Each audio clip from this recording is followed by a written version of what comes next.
Good morning. Good morning. Can you hear me? Yeah. Clear enough? Yeah. I'm also going to pass out greetings to those watching us online over there. So I'm waving to you, including my wife, who is about 8:30 p.m. today in New Zealand. So, honey, I'm thinking of you. Keep me in your prayers. Well, it's really a privilege to be here. And as I said yesterday, just briefly, the privilege is just meeting some of you in person. People I've known online, and I haven't managed to get around yet, but that's my ambition, is to get around and have a good conversation with each of you.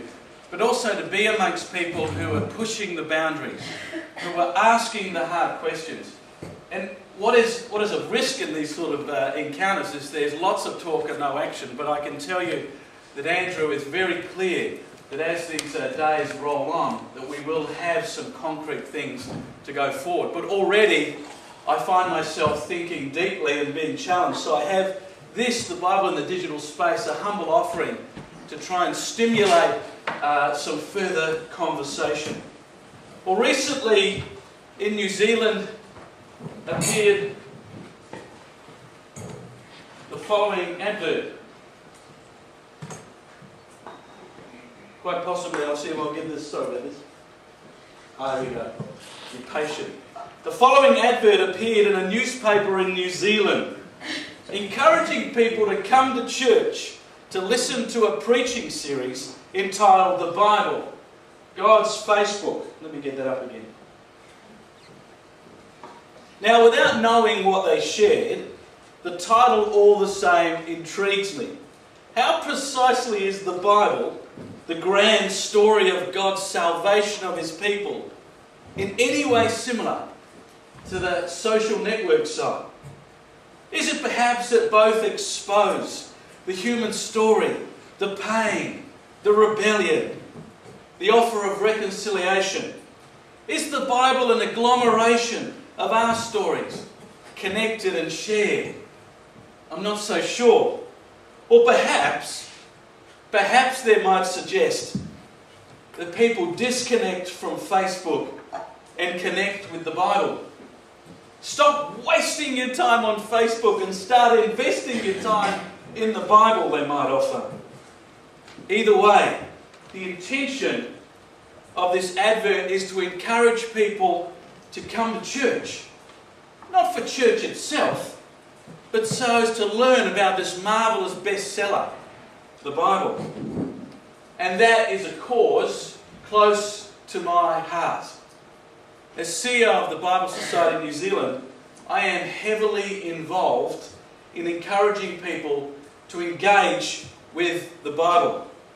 I'm on record for stating that the appallingly low Bible engagement rates amongst Western Christians is a crisis.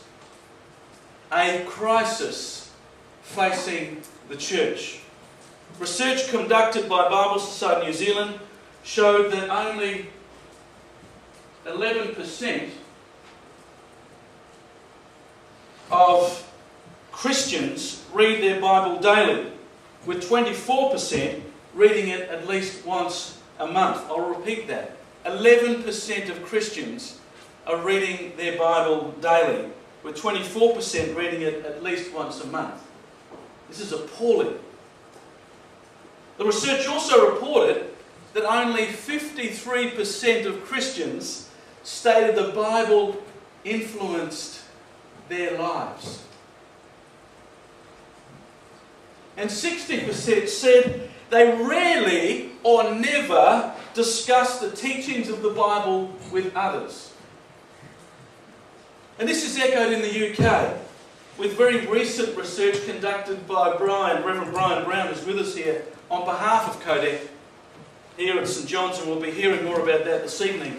And their research showed that 18% of the general population have read their Bible in the last week, and only 31% said the Bible was significant in their lives now. And we'll hear more about that research later, that landmark research. The question is, how do we attend to this crisis? Well, we found that the more you go to church, the more church activities you are involved in, the more you will be influenced by, discuss, and regularly read the Bible. So the more you're involved in church, the more likely you are that you are reading your Bible, influenced by your Bible, and discussing it. So the church behind the advert is actually onto something. In its simplest form, our research showed that one way to encourage more people to engage with the Scriptures is by encouraging them to actively participate in a church community. And herein lies the problem. We discovered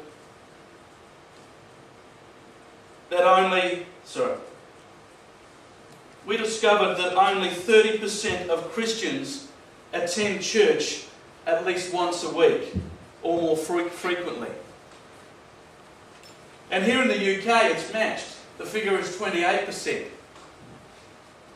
So the vast majority of professing Christians don't regularly grace the doors of church in any expression, shape, or form. And suddenly we're joined in the room by that perennial question: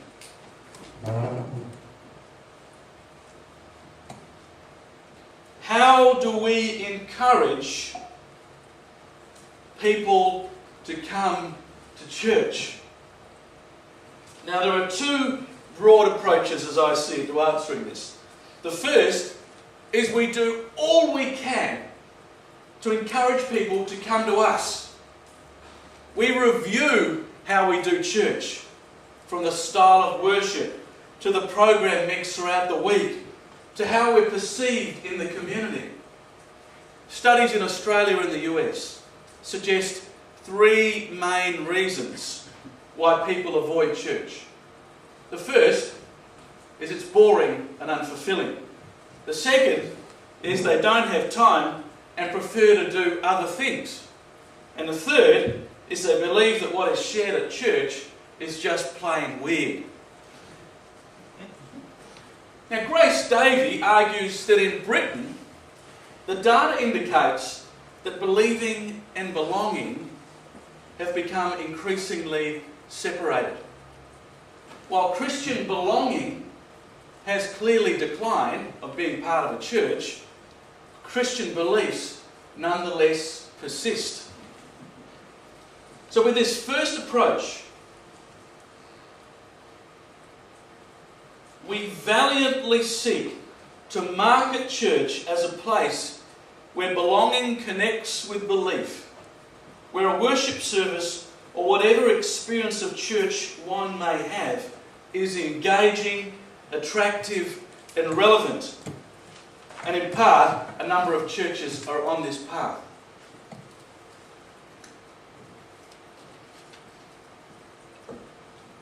Now, the second approach is quite different.